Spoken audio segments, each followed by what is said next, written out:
What's up, Eagles Nation? What's going on, NFL world? How you doing, division rivals? This is Steven Hyder with Gate City Sports Channel, the sports channel where the cerebral NFL fan comes for about 10 minutes of daily content. All right, guys, what's up? Preview video, as I promised.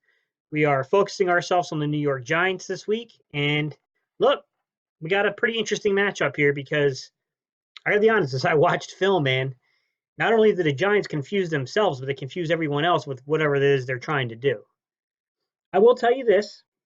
This is going to be an interesting matchup to see how number one Carson Wentz plays against his secondary, because for the second straight week, this is not a very good secondary he's facing off against. It's got some veterans back there, Bethea and a few others, Janoris Jenkins, but it also has a lot of youth in that secondary that's trying to play right now.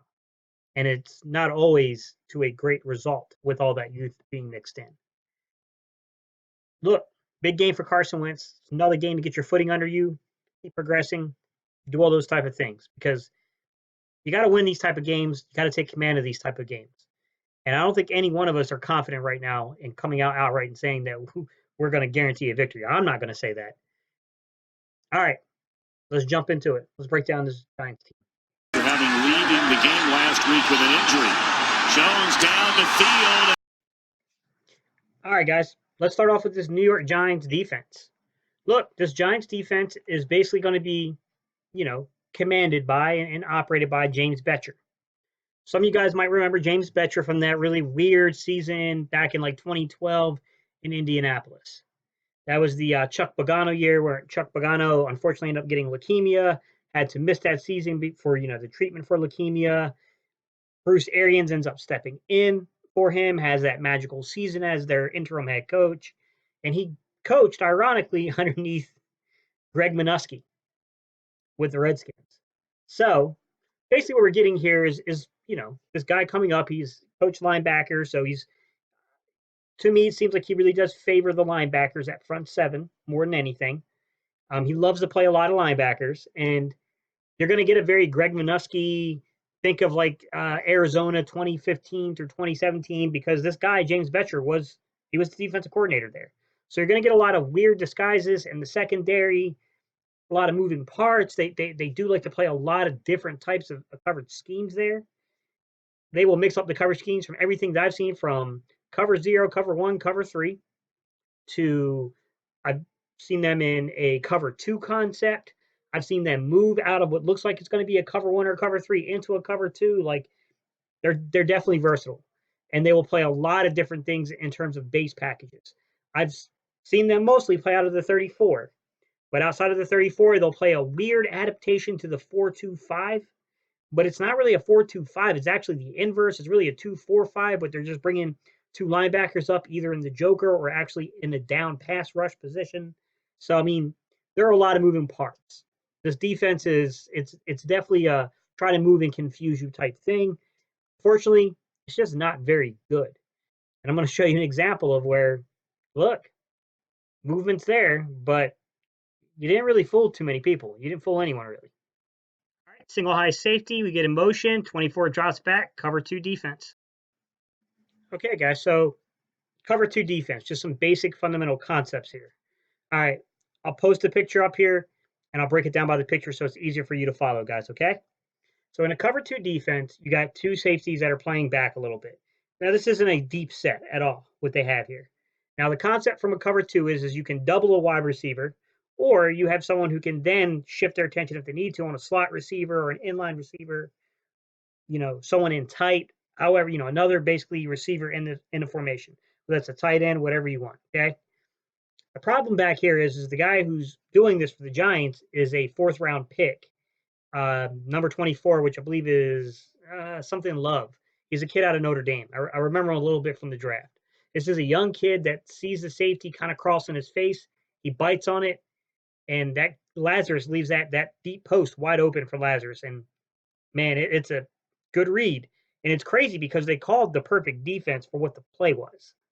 It's kind of ballsy when you see a team go into 21-man personnel to go into cover 2. Because what you got here is 2 receivers, 2 backs, and a tight end. This is a good defense to run against, especially when you're already in an I form 21. Pretty risky. All right, let's see how this play kind of goes down, guys. white dot is Julian Love. They're going to run that tight end in front of them and open up that post. All right, guys, the base defensive package for this football team is the 34 defense. And when it drops into kind of more of its sub packages, it gets a little interesting with how it tries to approach that sub package.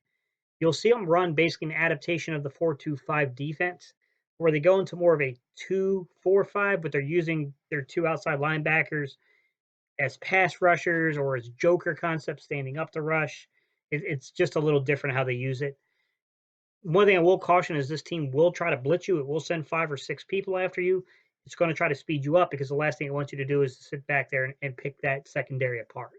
So I'll give you guys a look at basically this defense going into that two. Well, it's a 4-2-5, but it's really a 2-4-5. But you'll get what I'm saying when you see it. Jamal Williams. And all right, guys. I think there's a simple explanation for why they like to run this.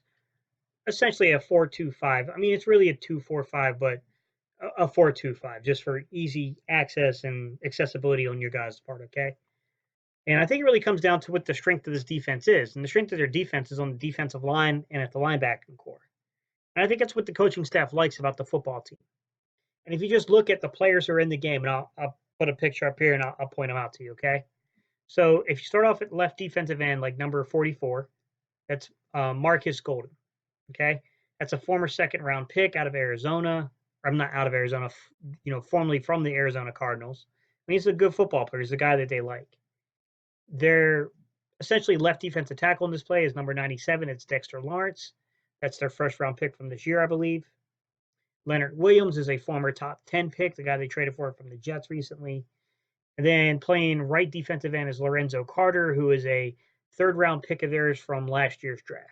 So, I mean, they're playing a lot of guys that have talent. This was a group of guys who, minus what you think about the rest of the New York Giants roster, that front at least has talent on it.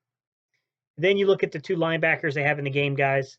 They have Alex Ogletree, former first-round pick when the Rams played in St. Louis.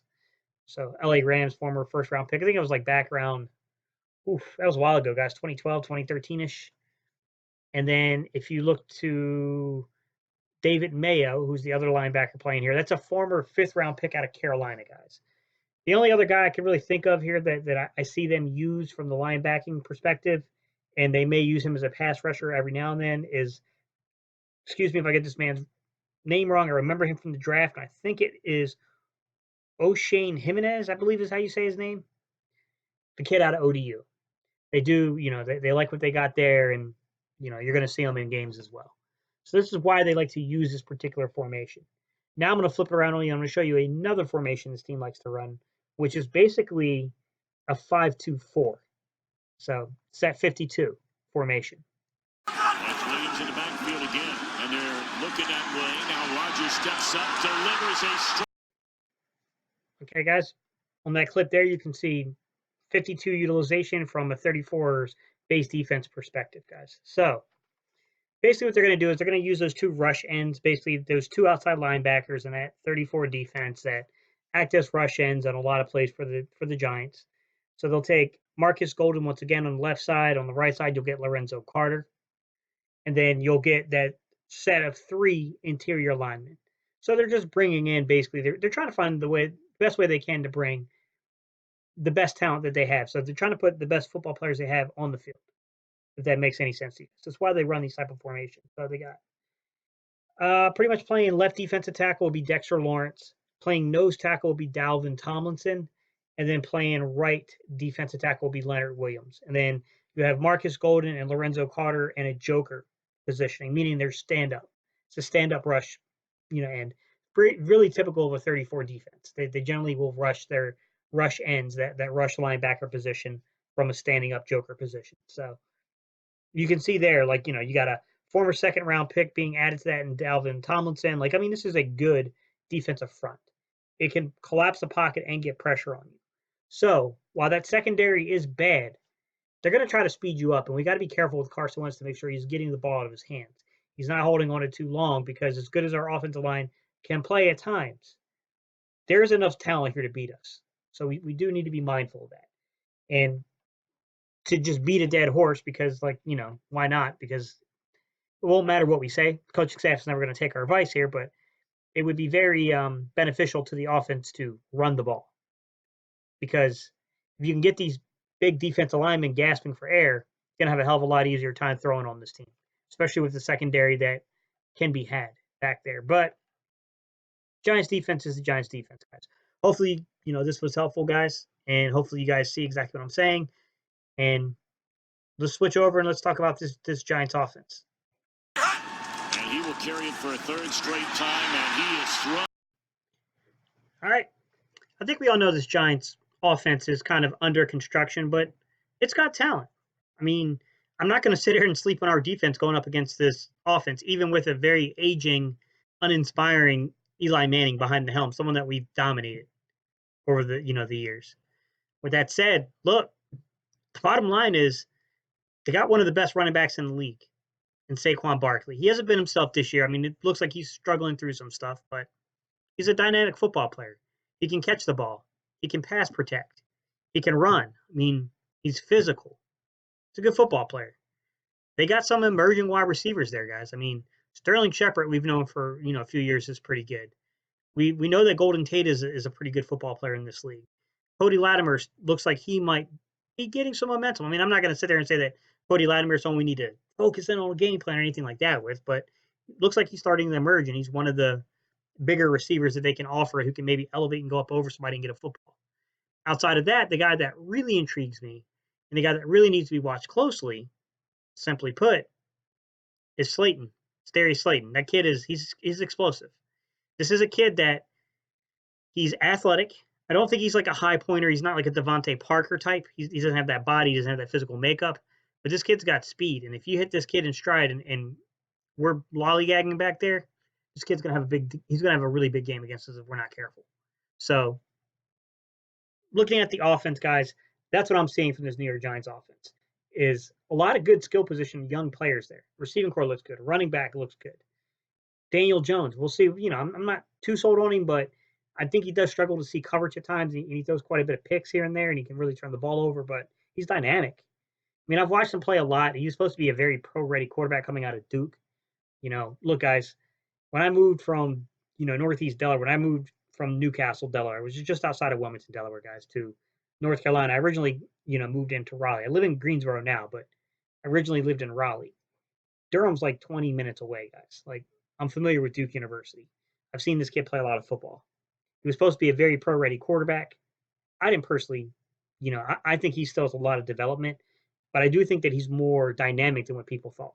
I think he's proved that this year that maybe he wasn't quite as pro-ready as they labeled him, but he's certainly way more dynamic than they gave him credit for, though, as well. So there's both of those, perspective to the thing. Now, the Achilles heel of this Giants football team offensively is its offensive line. It's not very good. And I'm going to show you that clip from the All-22 so you can see exactly what happened because between the center and the guard, they just got beat badly. I know it looks like the center gets beat to his left inside shoulder, but there's more to it. I know you're probably thinking, well, wasn't Will Hernandez supposed to do what he did there, which was to double on the right defensive tackle, help basically out his, the left tackle with that, that defensive tackle there? No, he missed the assignment. And I'll show you why. If you just watch really closely, take a look at the exchange at the very end of that play with the center and him, you'll see the center says something and makes a gesture with his hands. Admittedly, guys, I'm not fluent in the New York Giants language, but from what I do understand about their language, that looked clearly to me as if the center said, "Hey, man, you're supposed to block with me." Down the middle of the field. All right, guys, this is a football team that you better get ready to see a lot of 11-man personnel from. They're going to go 3 wide receiver set for the majority of the game. And look, there's a player I didn't even get a chance to talk about, which is Evan Engram, who's coming back. So I don't think we can sleep on this game. I don't. I think they have enough skilled players that if the offensive line holds and we just have another crappy day in coverage, it's going to be a long day, guys. This defense it's got to show us something this game, man, because this is a team that's got talent. So shut that talent down. take advantage of his weakness, which is the offensive line, and shut it down. I will tell you this, that from the scope of the whole year, this is a team that's about 65-35 pass the run balance.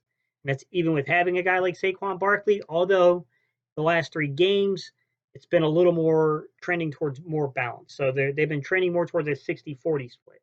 So 60% pass, 40% run. So, in short, guys, they are starting to run the ball a little more over the past few weeks. So I really wouldn't put them past them to, maybe you'll see them run out of the 11-man personnel. We might even see them get into some 12-man personnel, 21-man personnel, and actually try to run on us. So we got to kind of be alert for that. I'll tell you that in the Green Bay game, the first 2 plays of the game were running plays. They tried to pass on a 3rd down, but Green Bay jumped off sides, which then led them to a 3rd running play. So they basically ended up running it 3 times in a row on Green Bay to open that game last week. So you can't really sleep on the run, but this is a team that loves to go 11-man and pass. So we'll see if it's similar to the Eagles, where it just can't get out of its own. It can't get out of its own way sometimes. So my sneaking suspicion is you're going to see a lot of 11-man, and they're going to be fairly unbalanced from pass to run. But I do acknowledge the fact that of recent, the trend has been that they are getting more into running formations and running more. But I'm going to take a wild guess, seeing what they saw against Miami. Get ready for them to throw the ball at us, guys. We have a very good run defense. We have a pass defense that at times can be pretty suspect. I would suspect that they're going to try to challenge us with the passing game. All right, guys, that's what I got for you. It's my preview. Don't forget to like, comment, and subscribe. You guys tell me what you think, man. What do you think about this Giants game? Like I said, guys, do I think the Eagles should win this game? Absolutely.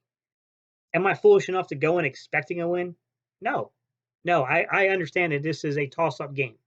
That until the Eagles show that they've got a pair down below there and can show us that they want to win this NFC East division, I'm not going to go out here and make predictions and write checks that the team's got to cash that they might not be able to do that. So I'm not going to do that. I'm just not. All right, guys. Peace. I'm out of here, man. You know what time it is. EAGLES. We win here, we're tied for the division. It looks a lot different heading into Washington and then getting that home game, versus Dallas and Philly. So we just need to win. Just win. Win these 4 games. That's how we resolve all this crap. All right, y'all. Peace.